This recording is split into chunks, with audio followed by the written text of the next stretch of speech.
Hello everyone. स्वागत है आप सभी का आपके अपने यूट्यूब चैनल हिंदी ज्ञान में।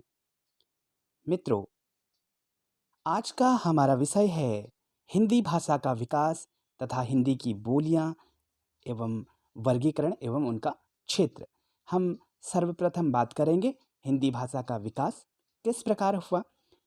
आप मेरे कुछ पुराने वीडियो देख सकते हैं जिसमें मैंने हिंदी भाषा का विकास, हिंदी भाषा और उसका विकास, हिंदी भाषा का उद्भव, इस प्रकार से पहले भी हिंदी भाषा के उद्भव और विकास के बारे में कुछ वीडियोज बनाए हैं। आप उन्हें देख लीजिए। उससे आपको हिंदी भाषा किस प्रकार हिंदी भाषा का उद्भव हुआ, किस प्रकार हिंदी भाषा का विकास हुआ, यह आपको समझ में आ जाएगा। मित्रों, वीडियो अंत तक देखें और अगर वीडियो अच्छी लगती है तो सब्सक्राइब ज़रूर करें। सब्सक्राइब के साथ साथ बेल आइकन ज़रूर प्रेस करें। तो आइए देखते हैं हिंदी भाषा का विकास। मित्रों, हम बात कर रहे हैं हिंदी भाषा के विकास की। हिंदी भाषा में आप देखेंगे कि हिंदी भाषा का विकास आप सब जानते हैं संस्कृत से माना जाता है। सर्वप्रथम यहाँ पर वैदिक संस्कृत को लिया जाता है, उसके बाद लौकिक संस्कृत, उसके बाद पाली भाषा का विकास हुआ, फिर प्राकृत भाषा का विकास होता है और अपभ्रंश भाषा का विकास, फिर हिंदी का विकास। मित्रों, प्रत्येक परीक्षा में यह क्रम पूछा जाता है। इस क्रम को आप ध्यान रखें। देखिए, मैं पहले भी बता चुका हूँ कि जो वैदिक संस्कृत है, यह वैदिक संस्कृत और लौकिक संस्कृत जो है, यह 1500 ईस्वी पूर्व से 1500 ईस्वी पूर्व से लेके 500 ईस्वी पूर्व तक 500 ईस्वी पूर्व तक आपका वैदिक संस्कृत और लौकिक संस्कृत साहित्यिक रूप में लिखा जा रहा था, जिसे हम प्राचीन भारतीय आर्य भाषा काल कहते हैं। उसके बाद पाली, प्राकृत और अपभ्रंश मध्य भारतीय आर्य भाषा काल की भाषाएं हैं, जो 500 ईस्वी पूर्व से लेके 500 ईस्वी पूर्व 500 ईस्वी पूर्व से 1000 ईस्वी तक 1000 ईस्वी तक यह पाली, प्राकृत और अपभ्रंश भाषा का विकास होता है।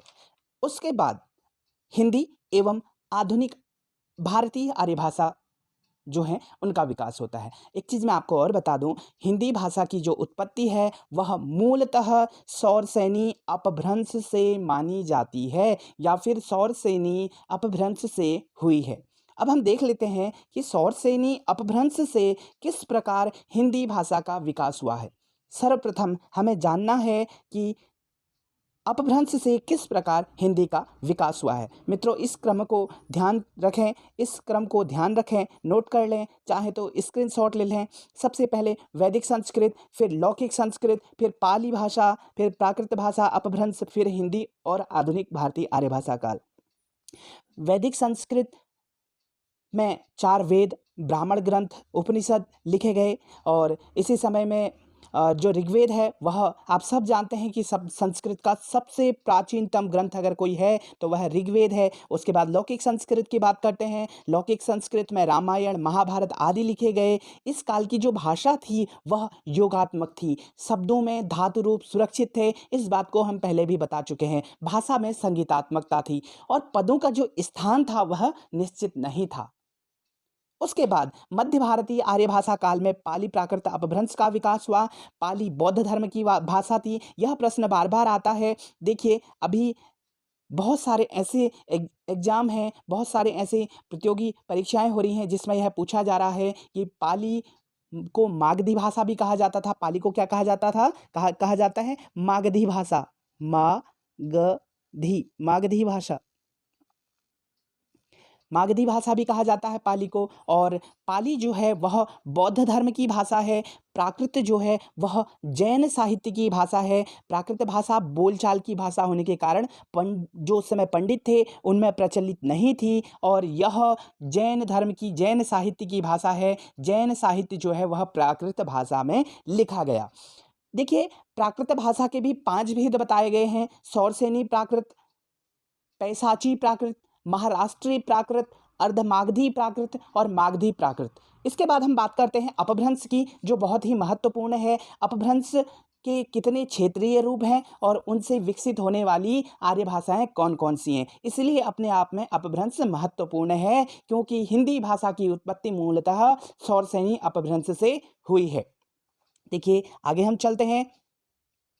यहाँ देखेंगे अपभ्रंश का क्षेत्रीय रूप और विकसित होने वाली आर्य भाषाएं। देखिए हमने कहा था कि हिंदी भाषा की उत्पत्ति मूलतः सौरसेनी अपभ्रंश से हुई है। बहुत ही महत्वपूर्ण प्रश्न है, बहुत ही महत्वपूर्ण है। सौरसेनी अपभ्रंश से जो विकसित होने वाली आर्य भाषाएं हैं, जिन्हें हम उपभाषा कहते हैं, वह है पश्चिमी हिंदी, राजस्थानी, गुजराती। इस बात को ध्यान रखेंगे। पश्चिमी हिंदी का विकास सौरसेनी अपभ्रंश से हुआ है। यह अपने आप में सबसे ज़्यादा महत्वपूर्ण है। मैं बार बार जोर दे के कह रहा हूँ कि सौरसेनी अपभ्रंश पश्चिमी हिंदी से इसका विकास हुआ है। और उसके बाद पैसाची अपभ्रंश, जिसमें पंजाबी और लहदा आर्य भाषाएं इससे विकसित होने वाली। उसके बाद ब्राह्मण अपभ्रंश, जिससे सिंधी भाषा का विकास हुआ है। खस अपभ्रंश से पहाड़ी का विकास हुआ है। महाराष्ट्री अपभ्रंश से मराठी का विकास हुआ है। अर्धमागधी अपभ्रंश से पूर्वी हिंदी का विकास हुआ है। मागधी अपभ्रंश से बिहारी, उड़िया, बंगला, असमिया इनका विकास हुआ है। देखिए परीक्षा की दृष्टि से बहुत ही महत्वपूर्ण है, शॉर्ट नोट से हैं और आपको यह जानना चाहिए कि किस प्रकार अपभ्रंश के क्षेत्रीय रूप से कौन कौन सी आर्य भाषाएं विकसित हुई है। खासतौर पर आपको पश्चिमी हिंदी पर जोर देना है। आगे हम देखते हैं किस प्रकार पश्चिमी हिंदी से हमारी आज की हिंदी का विकास हुआ है। मित्रों, हमें जानना चाहिए कि अपभ्रंश का क्षेत्रीय रूप कौन कौन से हैं, इससे विकसित होने वाली आर्य भाषाएं कौन कौन सी हैं और अपभ्रंश के प्रमुख कवि कौन कौन से हैं और उनकी रचनाएं कौन कौन सी हैं। देखिए मैं इस पर बाद में चर्चा करता हूं, एक वीडियो बनाऊंगा अपभ्रंश के प्रमुख कवि और उनकी रचनाएं, क्योंकि यह बहुत ही महत्वपूर्ण है। पहले भी कई एग्जाम में आ चुके हैं, पहले एलटी के एग्जाम में और कई बार यह प्रश्न पूछा जा चुका है। अपभ्रंश के प्रमुख कवि और उनकी रचनाओं से संबंधित प्रश्न आ चुके हैं। अब हम देखेंगे उपभाषाएं और बोलियां। अब हमने कहा था, इससे पहले आपको मैं दिखा दूं, पहले आप उपभाषाएं देख लीजिए। पश्चिमी हिंदी, पूर्वी हिंदी, राजस्थानी, पहाड़ी और बिहारी। आपने ये देखा कि हम उपभाषाएं जो है हमारे सामने में हैं। पश्चिमी हिंदी जो है वह सौरसेनी अपभ्रंश की विकसित होने वाली आर्य भाषा थी। सौरसेनी अपभ्रंश से विकसित होने वाली आर्य भाषा जो थी वह पश्चिमी हिंदी थी। और जो पूर्वी हिंदी है वह अर्धमागधी अपभ्रंश से विकसित हुई है। और जो है राजस्थानी है, राजस्थानी सौरसेनी अपभ्रंश से विकसित हुई है। पहाड़ी खस अपभ्रंश से विकसित हुई है। और बिहारी जो है मागधी अपभ्रंश से विकसित हुई है। जो आपकी ये उपभाषाएं हैं ये सब अपभ्रंश के क्षेत्रीय रूप से विकसित हुई हैं। बहुत ही महत्वपूर्ण है। आगे हम बात करते हैं कि पश्चिमी हिंदी की जो बोलियां हैं, पश्चिमी हिंदी क्या है? उपभाषा। पश्चिमी हिंदी क्या है? उपभाषा। बोली क्या है? भाषा क्या है? हिंदी। भाषा क्या है? हिंदी। भाषा है हिंदी। और उपभाषा क्या है? पश्चिमी हिंदी, पूर्वी हिंदी, राजस्थानी, पहाड़ी, बिहारी। पश्चिमी हिंदी से खड़ी बोली का विकास हुआ, जिसे कौरवी भी कहा जाता है। ध्यान रखेंगे यह प्रश्न आया है, कौरवी किस बोली को कहा जाता है? किस बोली को कहा जाता है? खड़ी बोली को। उसके बाद ब्रजभाषा, यह पश्चिमी हिंदी के ये रूप हैं, पश्चिमी हिंदी की बोलियां हैं। पश्चिमी हिंदी की बोलियां हैं खड़ी बोली, जिसे कौरवी कहा जाता है। ब्रजभाषा, बुंदेली, हरियाणवी, कन्नौजी, हरियाणवी को बांगरू भी कहा जाता है। इन चीज़ों का ध्यान रखेंगे। यह छोटे छोटे प्रश्न बार बार प्रश्न पूछे जा रहे हैं, अलग अलग एग्जाम में पूछे जा रहे हैं। खासतौर पर एलटी के एग्जाम में यह प्रश्न पूछे जा रहे हैं, जैसे कि खड़ी बोली को कौरवी किसका नाम है? दूसरा नाम खड़ी बोली है बांगरू, हरियाणवी का नाम है बांगरू। उसी प्रकार पूर्वी हिंदी की जो बोलियां हैं वह हैं अवधी, बघेली, छत्तीसगढ़ी। यह तीन जो बोलियां हैं यह पूर्वी हिंदी की हैं। राजस्थानी की 4 बोलियां हैं, मारवाड़ी, जयपुरी, मेवाती और मालवी।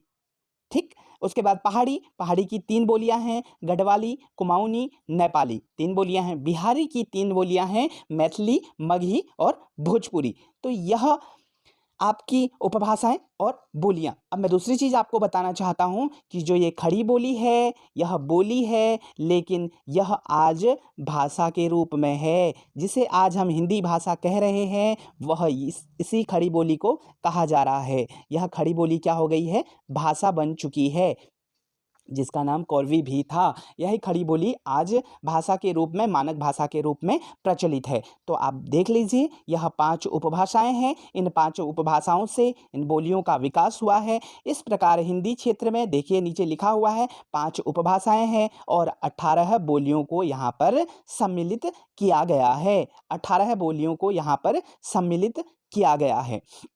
देखिए मित्रों, इन चीज़ों को, भाषाएं और बोलियों को बहुत ही ध्यान से पढ़ें और इनके क्षेत्र पढ़ लें कि खड़ी बोली कहाँ-कहाँ बोली जाती है। जैसे कि मैं आपको बता दूं कि खड़ी बोली का क्षेत्र जो है देहरादून, सहारनपुर, मुजफ्फरनगर, मेरठ, बिजनौर, रामपुर, मुरादाबाद है। इसका एक नाम कौरवी भी है। तो यह इस प्रकार के प्रश्न पूछे जा सकते हैं। जैसे कि ब्रजभाषा का क्षेत्र आगरा, मथुरा, अलीगढ़, मैनपुरी, एटा, हाथरस, बदायूं, बरेली, धौलपुर जिले और ये सब ब्रजभाषा क्षेत्र हैं। हरियाणवी कहाँ बोली जाती है? आप सब जानते हैं कि हरियाणा प्रदेश तथा दिल्ली के देहाती क्षेत्र पर इस बोली का प्रयोग किया जाता है। इसे बांगरू भी कहा जाता है, यहाँ पर मैंने लिखा हुआ है। उसके बाद हम देखते हैं बुंदेली।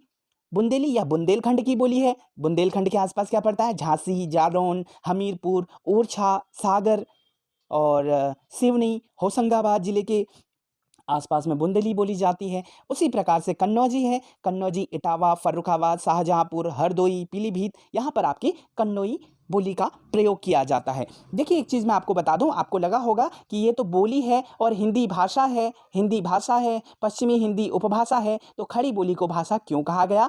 देखिए, कोई भी बोली जब एक विस्तृत क्षेत्र में बोली जाती है, उसका साहित्य समृद्ध होता है, उसकी भाषा एक निश्चित भाषा होती है, तो वह बोली जो है वह भाषा का रूप ले लेती है। एक बोली ही भाषा का रूप लेती है, जिस प्रकार से अवधी और ब्रज भाषा ने भी भाषा का रूप लिया था। उसी प्रकार से आप पश्चिमी हिंदी की, पूर्वी हिंदी की जो बोलियां हैं, अवधी, बघेड़ी, छत्तीसगढ़ी, राजस्थानी की जो बोलियां हैं, पहाड़ी की जो बोलियां हैं, बिहारी की जो बोलियां हैं, उनके स्थान को देख सकते हैं कि वह कहाँ कहाँ पर बोली जाती है। जैसे कि बिहारी है, मैथिली, मगही, भोजपुरी। मैथिली कहाँ कहाँ बोली जाती है? बिहारी हिंदी के अंतर्गत आने वाली यह बोली दरभंगा, मुजफ्फरपुर, पूर्णिया और मुंगेर में बोली जाती है मैथिली। और मगही बोली जाती है पटना, गया, हजारीबाग। और जो बिहार के लोग होंगे वह जानते होंगे इस बात को, और हिंदी साहित्य के विद्यार्थी भी इसे जानते होंगे। मुंगेर, भागलपुर, सारनी में बोली जाती है मगही। और भोजपुरी जो है वह आपके यूपी में भी बोली जाती है कुछ क्षेत्र में, जैसे कि बनारस के क्षेत्र में, जैसे वाराणसी, जौनपुर, गाजीपुर, बलिया, गोरखपुर, देवरिया, आजमगढ़, बस्ती, शाहाबाद, चंपारण, सारण में यह बोली जाती है भोजपुरी। और इसके बाद मैं आपको बताना चाहूँगा कि जो भाषा वैज्ञानिक दृष्टि से सर जॉर्ज ग्रियर्सन ने केवल पश्चिमी हिंदी और पूर्वी हिंदी को ही हिंदी के अंतर्गत माना है। आपको देखना चाहिए कि कौरवी नाम किसने दिया है, बांग्रू नाम किसने दिया है, इन चीज़ों को भी आपको खोजना चाहिए। इस प्रकार के प्रश्न पहले भी पूछे जा चुके हैं और कुछ समय बाद मैं आपको ऐसी सीरीज उपलब्ध करवा दूंगा। देखिए, भाषा वैज्ञानिक दृष्टि से जो जॉर्ज ग्रियर्सन थे, आप जानते हैं हिंदी के जो एक इतिहासकार थे, इन्होंने हिंदी साहित्य का एक इतिहास भी लिखा था, the modern vernacular literature of Hindustan. तो जॉर्ज ग्रियर्सन ने केवल पश्चिमी हिंदी और पूर्वी हिंदी को हिंदी के अंतर्गत माना है। इस दृष्टि से विचार करने पर हिंदी की 8 बोलियों का समूह है। अगर उनके हिसाब से देखा जाए तो 5 यह बोलियां हो गई और 3 बोलियां यह हो गई, 8 बोलियों का समय अगर ग्रियर्सन के अनुसार देखा जाए तो, ठीक है। तब हिंदी के अंतर्गत ब्रजभाषा, कन्नौजी, बुंदेली, हरियाणवी, खड़ी बोली, अवधी, बघेड़ी, छत्तीसगढ़ी को ही शामिल किया जा सकता है अगर ग्रियर्सन के अनुसार देखें तो। लेकिन ऐसा नहीं है, अभी हमारे पास 5 उपभाषाएं और 18 बोलियां हैं। देखिए, हिंदी का संकुचित, मानक या परिनिष्ठित अर्थ ग्रहण करने पर हिंदी का मूल आधार खड़ी बोली है। यह हिंदी का मूल आधार है। खड़ी बोली पर आधारित यह हिंदी ही हमारी क्या है? राजभाषा है। हमारी राजभाषा क्या है? हिंदी है। यही शिक्षा का हमारा माध्यम भी है और यही हिंदी पत्र पत्रिकाओं की भाषा भी है। इसीलिए मानक हिंदी का अभिप्राय इसी खड़ी बोली हिंदी से लिया जाता है। मानक हिंदी का अभिप्राय इसी खड़ी बोली हिंदी से लिया जाता है।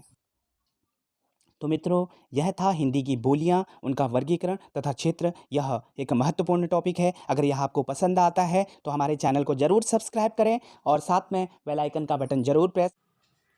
धन्यवाद।